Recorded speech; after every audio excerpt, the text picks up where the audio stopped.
NATO kembali membeberkan kondisi perang di Ukraina. Diungkapkan, perang Rusia dan Ukraina bakal berkepanjangan.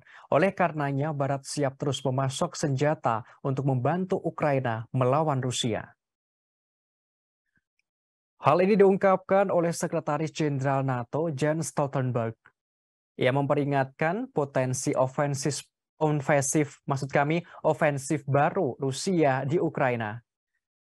Menurutnya, dukungan militer untuk Kiev harus jangka panjang.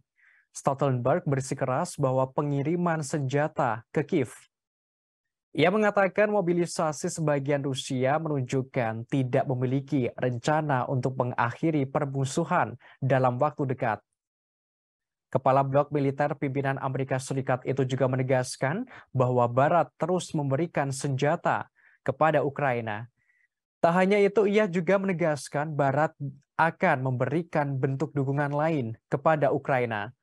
Stoltenberg mengklaim dukungan militer Barat untuk Ukraina adalah cara tercepat menuju perdamaian. Sebagaimana diketahui, negara-negara Barat telah meningkatkan pengiriman senjata mereka ke Ukraina. Bahkan, Barat juga menjatuhkan sanksi ke Rusia. Namun di sisi lain, Presiden Rusia Vladimir Putin menyatakan bahwa NATO menggunakan potensi militer hampir semua negara anggotanya untuk melawan Moskow di Ukraina. Menurut Presiden, upaya untuk merusak ekonomi Rusia dalam perang sanksi atas Ukraina sebagian besar telah gagal. Putin juga menuduh Barat mengubah Ukraina menjadi koloni. Bahkan, Barat menggunakan Ukraina sebagai umpan meriam untuk melawan Rusia. Pada saat yang sama, Kremlin menyatakan terbuka untuk pembicaraan dengan Ukraina. Namun Rusia menerangkan Ukraina menolak untuk bernegosiasi. Moskow bersikeras bahwa Kiev harus mengakui kenyataan di lapangan, yakni prasyarat untuk setiap pembicaraan damai adalah Ukraina harus mengakui status baru Donetsk, Luhansk, Kherson, dan Zaporizhia sebagai bagian dari Rusia. Terkini, Presiden Rusia Vladimir Putin meminta dukungan dari rakyat Rusia untuk pasukan yang bertempur di Ukraina.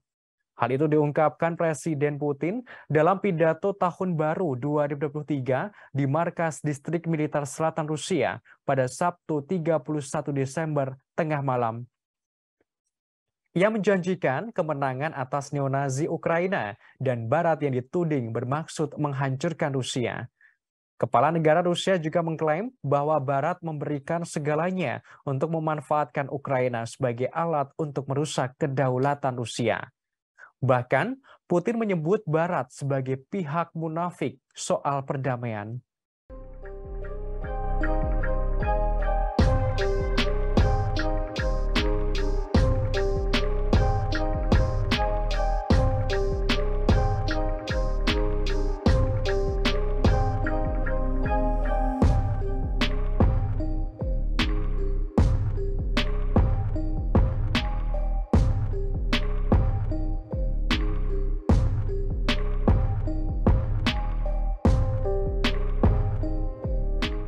Terima kasih sudah nonton. Jangan lupa like, subscribe, dan share ya.